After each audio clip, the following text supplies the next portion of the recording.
Sir Lavanya అనే అమ్మాయి drugs కేసులో పోలీసులకు పట్టుబడింది సార్. అయితే ఈ లావణ్య అనే అమ్మాయి మన టాలీవుడ్ హీరో రాజ్ తరుణ్ యొక్క గర్ల్ ఫ్రెండ్ అని చెప్తున్నారు సార్. మరి ఇష్యూకి సంబంధించి డీటెయిల్స్ ఏంటి సార్? మనం ఎప్పటి నుంచో అనేకసార్లు చెప్పుకున్నాం, సినిమా ఇండస్ట్రీకి డ్రగ్స్కి ఉన్న రిలేషన్షిప్ నిజానికి సినిమా ఇండస్ట్రీకే మాత్రమే ఉండదు. మిగతా సాఫ్ట్వేర్ వాళ్ళు డ్రగ్స్ తీసుకుంటున్నారు, కాలేజ్ పిల్లలు తీసుకుంటున్నారు, రకరకాల సెక్షన్స్ ఆఫ్ పీపుల్ డ్రగ్స్ తీసుకోవడం అనేది బాగా పెరిగింది. దీనికి కారణం ఏంటంటే జనం దగ్గర కొంత డబ్బులు పెరిగాయి, రెండోది ఫ్లో పెరిగింది. ఆ మధ్య బెంగళూరులో పరపర అగ్రహారం అని ఉంటుంది, అక్కడ జైలు ఉంది, సెంట్రల్ జైలు. ఆ సెంట్రల్ జైల్లో 3 నెలలు ఉండి వచ్చిన ఒక ఫ్రెండ్ నేను కలిసినప్పుడు అతను చెప్తున్నది ఏంటంటే దాదాపు 70% ఖైదీలు అక్కడ ఏదో ఒక రకమైన డ్రగ్ వాడుతున్నారని చెప్తున్నాడు. అంటే జైల్లోనే డ్రగ్స్ వ్యాపారం జరుగుతుంది, అక్కడే అమ్ముతారు, అక్కడే కొంటారు, అక్కడే అమ్ముతారు. అంతా కూడా అది స్టాఫ్కి, జైలర్స్కి, వార్డర్స్కి అందరికీ తెలిసే జరుగుతుంది, అది పెద్ద వ్యాపారం. సో 70% ఖైదీలు తీసుకుంటున్నారు, చాలామంది ఖైదీలు మత్తులోనే ఉంటున్నారు అనేది అతను చెప్పాడు. అతను కూడా షాక్ అయ్యాడంట అది చూసి. సో అప్పుడు అతను చాలామంది డ్రగ్ బ్యాచ్ని కలిశాడు, వాళ్ళతో మాట్లాడాడు, వాళ్ళు ఎలా తీసుకుంటున్నారు, ఎక్కడి నుంచి వస్తుంది అవన్నీ. సో ఈ రకంగా ఏంటంటే అన్ని సెక్షన్లు పెరిగాయి, కానీ సినిమా వాళ్ళ మీద ఎందుకు ఫోకస్ అంటే సినిమా పాపులర్ మీడియం కాబట్టి ఈజీగా ఇది ఫోకస్ అవుతుంది. సో ఆ రకంగా ఆ కాంటెక్స్ట్లో ఇప్పుడు రేవంత్ రెడ్డి అధికారంలోకి వచ్చినాక రేవంత్ రెడ్డి చాలా స్ట్రిక్ట్గా చెబుతున్నాడు, నేను దీన్ని ఆపుతానని. అది చూడాలి మనం, ఎందుకంటే ఇంతకంటే స్ట్రిక్ట్గా బీఆర్ఎస్ వాళ్ళు కూడా చెప్పారు. రోజుల తరబడి సినిమా వాళ్ళని, పూరి జగన్నాథ్, చార్మి ఇలాంటి వాళ్ళని రోజుల తరబడి విచారించారు. ఆ మధ్య కూడా ఆయన కేపీ చౌదరి అని కబాలి తెలుగు ప్రొడ్యూసరు, ఆయన్ని పట్టుకున్నామని, ఆయన దగ్గర దాదాపు 5,000 మంది ఫోన్ నెంబర్లు దొరికాయని ఇవన్నీ ప్రకటించారు. ఆ తర్వాత ఏమైంది? ఏమీ లేదు, ఫాలోఅప్ ఏం లేదు. సో ఇప్పుడు కూడా కాంగ్రెస్ గవర్నమెంట్ వచ్చినాక కూడా కొంతమందిని పట్టుకున్నారు. 31st డే కూడా దొరికారు, ఆ రోజు కూడా మనం చెప్పుకున్నాం. సో పోలీసులు కూడా మామూలుగా ఎలా ఉంటుందంటే, ఒక స్మాల్ టౌన్కి ఒక కొత్తగా ఇన్స్పెక్టర్ వచ్చాడనుకో చాలా స్ట్రిక్ట్గా ఉంటాడు 4 రోజులు. ఎందుకు స్ట్రిక్ట్గా ఉంటాడంటే అందరూ వచ్చి నన్ను గమనించుకోండి అని చెప్పడం అనమాట. అది ఒకసారి అందరూ వచ్చి గమనించుకున్నాక మళ్ళీ మామూలు అయిపోతుంది. అలాగా గవర్నమెంట్స్ మారినప్పుడు కూడా చాలా బేరాలు బలుకుతూ ఉంటారు, ఫైనల్గా ఏం జరగదు.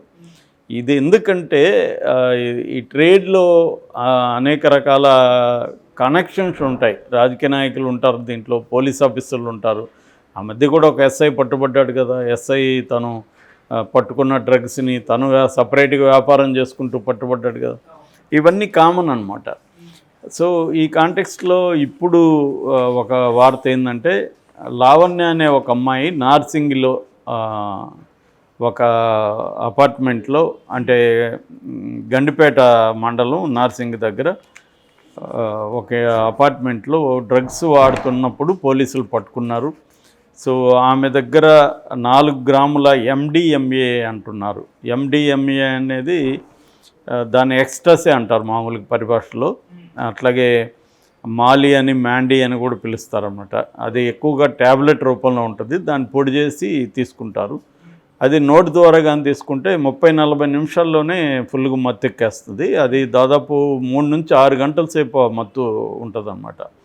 బేసిక్గా ఈ డ్రగ్ ఎఫెక్ట్ ఏంటంటే ఒక రకమైన హై ఎనర్జీ ఉంటుంది. తర్వాత ఎంపతి అంటారు. ఎంపతి అంటే అక్కడ చుట్టుపక్కల ఎవరుంటే వాళ్ళ మీద తీవ్రమైన ప్రేమ, వాళ్ళంటే ఇష్టము, ఇలాంటి ఒక ఎంపతి ఉండడం మనుషుల పట్ల. తర్వాత ఒక రకమైన ఏదో ఒక ప్రపంచంలో ఒక డ్రీమీ వరల్డ్లో ఉన్న ఫీలింగ్ వస్తుందన్నమాట 3 నుంచి 6 గంటల సేపు. ఆ మధ్య నాకు తెలిసిన వాళ్ళు బాంబేలో 8th ఫ్లోర్లో ఒక బ్యాచ్, స్టూడెంట్ బ్యాచ్ డ్రగ్స్ తీసుకున్నారు. అందులో ఒక కుర్రవాడుకి ఇలాగా ఎక్కువైపోయి ఏం చేశాడంటే బాల్కనీ అనుకొని బయటికి దిగేశాడు 8th ఫ్లోర్ నుంచి, కింద పడి చనిపోయాడు అతను. సో ఈ 7 మందిని అరెస్ట్ చేశారు, మిగతా అతన్ని తోసేశారు అన్న దీంతో. ఎందుకంటే నిజంగా కూడా చెప్పలేము, ఎవడన్నా తోసింటే కూడా వాడికి కూడా తెలియదు తోసినట్టుగా, అంటే ఒక రకమైన దీంట్లో ఉంటారు. ఇటువంటి ఒక పరిస్థితి అందుకనే దానికి ఎక్స్ట్రాస్ అని పేరు పెట్టారు. ఎక్స్ట్రాస్ అంటే బ్రహ్మానందం అనమాట, గొప్ప ఆనందాన్ని ఎక్స్ట్రాస్ అంటారు. సో అటువంటి ఒక గొప్ప ఆనందాన్ని అది ఇస్తుంది. అయితే మరి అంత ఆనందాన్ని ఇచ్చేది అది ఎందుకు బ్యాడ్ అవుతుందని చాలామంది అనుకోవచ్చు అమాయకంగా, కానీ దాని సైడ్ ఎఫెక్ట్లు చాలా తీవ్రంగా ఉంటాయి. అది ఒక్కోసారి డీహైడ్రేషన్ ఎక్కువైపోయి మనుషులు చనిపోయిన సందర్భాలు కూడా ఉన్నాయి. చాలా మెదడు మీద చాలా తీవ్ర ప్రభావం చూపిస్తుంది అది. సో దీనివల్ల తర్వాత ఏమవుతుందంటే అడిక్షన్ ఫార్మేషన్ అంటాం. ఈ డ్రగ్కి అడిక్షన్ ఫార్మేషన్ కూడా ఉంటుంది అన్నమాట. అంటే బానిసలైపోవడం, అది లేకుండా బతకలేని పరిస్థితి వచ్చేస్తుంది. దాని తర్వాత దానికోసం ఏమన్నా చేయడానికి రెడీ అయిపోతారు. అమ్మాయిలు అయితే వాళ్ళు ఎవరితోనైనా గడపడానికి కూడా రెడీ అయిపోతారు, అది ఇస్తే చాలు. అట్లాగే అబ్బాయిలు కూడా ఏం చేయడానికన్నా రెడీ క్రైమ్ చేయడానికన్నా కూడా రెడీ అయిపోతారు అనమాట. సో అటువంటి అడిక్షన్ ఫార్మేషన్ ఉన్న డ్రగ్ల్లో ఇది ఒకటి MDMA. నేను చెప్పిన పరప్పన అగ్రహారం జైల్లో కూడా ఇది ఎక్కువ వాడుతున్నారని చెప్పాడు మా ఫ్రెండ్. దాని తర్వాత డిప్రెషన్ లాంటి సీరియస్ మెంటల్ కండిషన్స్ కూడా దీనివల్ల వస్తున్నాయి. డిప్రెషన్ కావచ్చు, బైపోలార్ కావచ్చు, ఇటువంటి ఒక కండిషన్ కూడా దీనివల్ల వస్తుందన్నమాట. సో ఇది మేజర్ అడిక్షన్ ఫార్మేషన్. అయితే మరి దీనికి ఎందుకు అలవాటు అవుతున్నారు యూత్? ప్రధానంగా దీన్ని యూత్లో కూడా యంగ్ బ్యాచే ఎక్కువ చేస్తున్నారు. మిడిల్ ఏజ్ వాళ్ళ కంటే కూడా యంగ్గా ఉన్నవాళ్ళు ఎందుకు చేస్తున్నారని స్టడీస్ జరిగినప్పుడు వాళ్ళకి ఒక అడ్వెంచరస్ నేచర్ ఉంటుంది. రెండోది లైఫ్లో చాలామందికి ఏంటంటే డబ్బులు ఉన్న వాళ్ళు ఎక్కువ వాడతారు దీన్ని. వాళ్ళకి డబ్బులు ఉంటుంది కానీ తమకు ఏం కావాలి అనేది తెలియదు, క్లారిటీ ఉండదు. రెండోది ఒకవేళ క్లారిటీ ఉన్నా అది సాధించలేరు. ఇప్పుడు సినిమా వాళ్ళు ఎందుకు వాడతారు అనుకున్నప్పుడు సినిమాల్లో సహజంగానే సక్సెస్ అనేది వెరీ వొలాటిలిటీ అంటాం కదా, అంటే ఒకసారి వస్తుంది ఒకసారి రాదు. సో రానప్పుడు ఏంటంటే నీకు విపరీతమైన డిప్రెసివ్గా ఉంటుంది, ఎవరిని కలవాలనిపించదు, అందరి దగ్గర న్యూనతాభావం ఉంటుంది. సో దీనివల్ల దాని నుంచి ఎస్కేప్ అవడానికి ఎవరో ఫ్రెండ్స్ ఎవరో ఎక్కడో ఒక చోట అలవాటు చేస్తారు వీళ్ళు. సో ఇది వాడే కొద్దీ వాళ్ళకి బాగుంటుంది, ఆ ప్రపంచంతో ఎస్కేప్ అవ్వచ్చు. సో ఇలాగా చాలామంది అలవాటు అవుతుంది అన్నమాట. ఇంకొంతమంది ఓన్లీ వాళ్ళకి ఏ రకమైన ఇష్యూస్ లేకపోయినా అవుట్ ఆఫ్ బోర్డమ్ కావచ్చు, అవుట్ ఆఫ్ అడ్వెంచరస్ నేచర్ కావచ్చు, దాంతో కూడా చాలామంది ఇలాగా వెళ్ళిపోతారు. ఒక్కసారి వెళ్ళినాక దీని నుంచి బయటికి రావడం వెరీ వెరీ డిఫికల్ట్. ఖచ్చితంగా వాళ్ళని సైకాట్రిస్టులకు చూపించాలి, కొన్ని రకాల మెడిసిన్స్ వాడాలి, at the same time counselling తీసుకోవాలి. అది కొద్దిగా ప్రొలాంగ్డ్ ప్రాసెస్, వాళ్ళకి సపోర్ట్ సిస్టమ్స్ బలంగా ఉండాలి. ఇట్స్ వెరీ స్ట్రాంగ్ ఎఫెక్ట్ ఇస్తుందన్నమాట. సో ఈ క్రమంలో ఇప్పుడు లావణ్య అనే అమ్మాయి బేసిక్గా ఈమె మ్యూజిక్ టీచరు. ఈమె నిన్న 4 గ్రాముల MDMAతో పట్టుబడింది. తను రాజ్ తరుణ్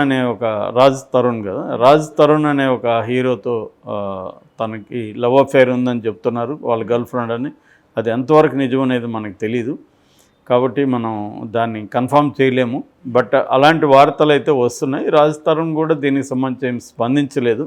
సో ఈ అమ్మాయి వచ్చి కన్జ్యూమరే, ఈ అమ్మాయి పెడ్లర్ కాదని చెప్తున్నారు. There is a difference between consumer and peddler. Peddler అంటే ఏమో దాన్ని కమర్షియల్గా వేరే వాళ్ళకి అమ్మడం, వాళ్ళని పెడ్లర్స్ అంటారు. కన్జ్యూమర్స్ అంటే వాళ్ళు సొంతానికి ఉపయోగించుకునే వాళ్ళు కన్జ్యూమర్స్ అంటారు. సో ఈ అమ్మాయి కన్జ్యూమర్ అని చెప్తున్నారు. 4 గ్రాములు దొరికింది. బట్ ఈ అమ్మాయి మీద ఇది వచ్చి ఈ ఆపరేషన్ చేసిందంతా కూడా మాదాపూర్ SOT అంటే స్పెషల్ ఆపరేటింగ్ టీమ్స్ అని పనిచేస్తున్నాయి దీనికి సంబంధించి. సో ఈ మాదాపూర్ SOT వాళ్ళు NDPS యాక్ట్ అని ఇండియాలో ఒక యాక్ట్ ఉంది. NDPS అంటే narcotic drugs and psychotropic substances act 1985 అన్నమాట. ఈ యాక్ట్ రావడం వెనక కూడా ఒక చరిత్ర ఉంది. అంతకుముందు ఈ యాక్ట్ రాకముందు 85 వరకు కూడా గాంజా కానీ ఈ చరస్ అనే ఇలాంటి రకరకాలు లీగల్గానే ఉండేవి. వాటిని ఇప్పుడు కూడా చాలా దేశాల్లో లీగల్. ఆ మధ్య నేను థాయిలాండ్ వెళ్ళినప్పుడు ఎక్కడ చూసినా అవి ఓపెన్గా అమ్ముతున్నారు, గాంజా అవన్నీ డ్రగ్స్. అక్కడేమి ఓపెన్గా కొనుక్కోవచ్చు అనమాట. అట్లాగే మన దేశంలో కూడా అది ఓపెన్గా ఉండేది.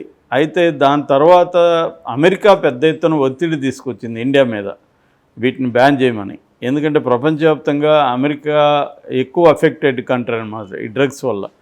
దానివల్ల ఆ ప్రెజర్కి లొంగి రాజీవ్ గాంధీ ప్రభుత్వం దీన్ని బ్యాన్ చేస్తూ ఈ చట్టాన్ని తీసుకొచ్చింది, ఎన్డీపీఎస్ చట్టాన్ని. ఈ చట్టం ప్రకారం స్మాల్ గ్రామ్స్ ఉంటేమో 1 సంవత్సరం వరకు జైలు శిక్ష ఉంది మినిమం, 10,000 వరకు ఫైన్ ఉంటుంది. ఎక్కువ గ్రామ్స్ అంటే 2 గ్రాములు 3 గ్రాములు పైన ఎక్కువ ఉంటే మాత్రం 10 నుంచి 20 ఏళ్ళ వరకు కూడా శిక్ష పడే అవకాశం ఉంది. అంటే నువ్వు ఏ రకమైన డ్రగ్ వాడుతున్నావు, ఎన్ని గ్రాములు ఉంది, ఇవన్నీ కూడా రేపు కోర్టులో ఇంపార్టెంట్ అనమాట.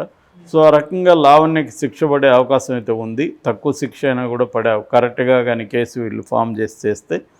ఎందుకంటే ఈ లావణ్య ఆల్రెడీ రేవ్స్ పార్టీలు కూడా కండక్ట్ చేస్తుందని చెప్తున్నారు.